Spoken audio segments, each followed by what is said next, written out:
Shalom, sahabat Shalom.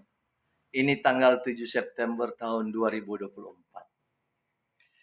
Saya ingin mengajak Anda untuk berlogika tentang Injil Perjanjian Baru.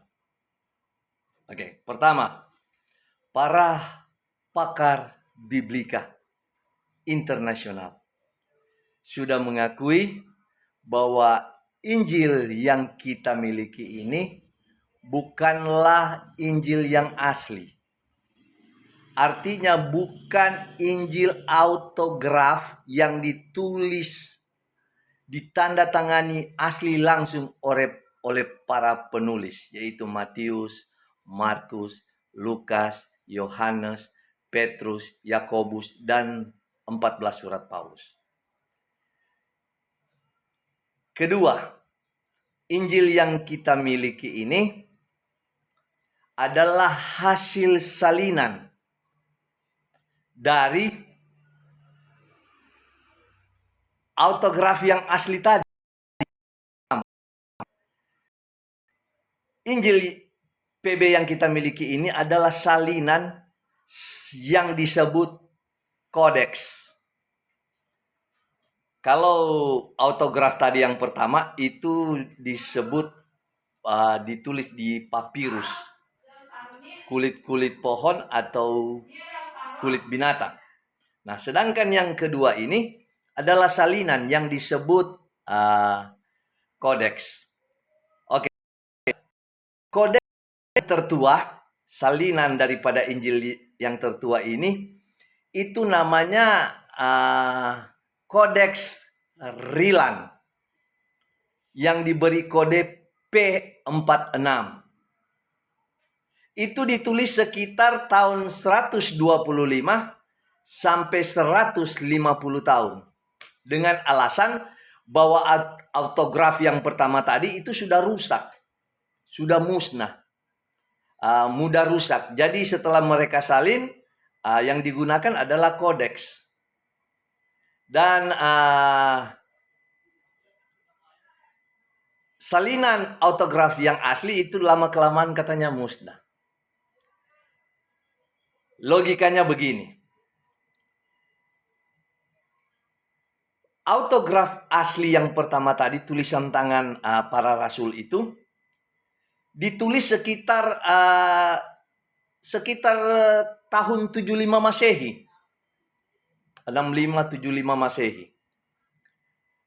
Sedangkan kodeks itu ditulis tahun 125 sampai 50 Masehi.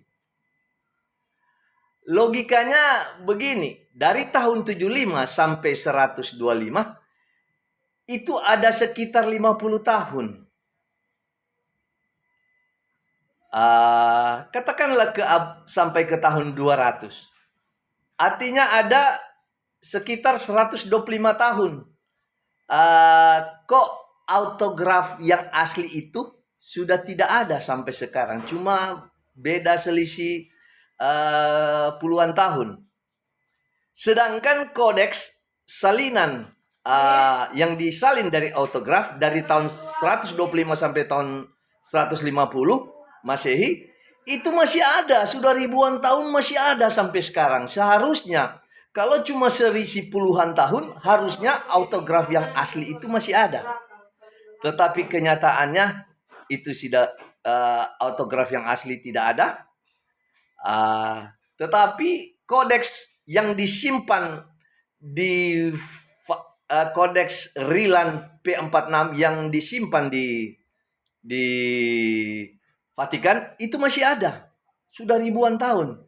Tidak masuk di akal. Autograf aslinya sudah hancur, cuma selisih puluhan tahun. Sedangkan kodeks yang disalin itu masih ada sampai sekarang ini, sudah ribuan tahun. Sudah tahun 2024. Ada apa dengan Injil kita? Jika kita memiliki autograf yang asli itu, saya yakin Injil PB yang sebenarnya tidak anti Torah, tidak anti Yahudi, tidak anti sesembahan Allah Bapa kita, Allah Bapanya Yesua, Allah Bapanya Abraham, Allah Bapanya Ishak dan Yakub adalah Allah Bapa YHWH, pusat sesembahan kita. Oke, ini logika. Anda bisa baca di samping ini ya.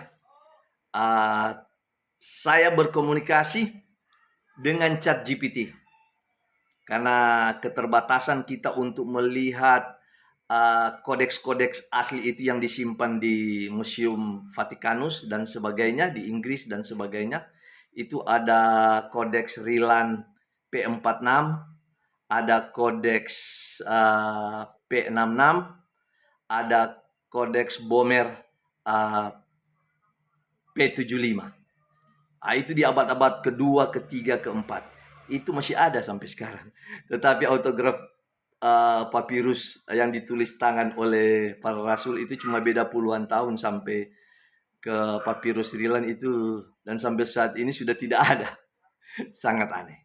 Mari kita kembangkan di kolom komentar bahwa pakar biblika internasional sudah mengakui bahwa Injil yang kita miliki ini memiliki 6.577 ayat yang kontroversi, bermasalah.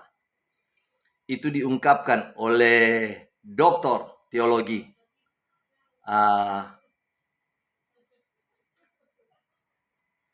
dalam seminarnya